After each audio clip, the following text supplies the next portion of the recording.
ممی سارا د ژوندون لارې پر ما پرتې د سپېرې خاورې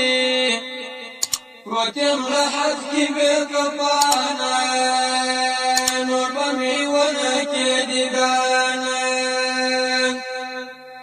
ممی سارا د ژوندون لارې پر ما پرتې د سپېرې خاورې پروت یم له حد کې بې کفانه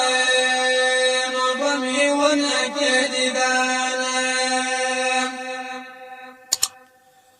فحد سنگر کی می مرگئی سخدایا رات صفات خپل پردی سخدایا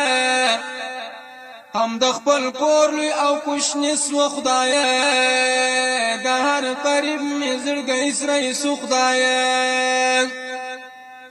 پر زکندن او بچارا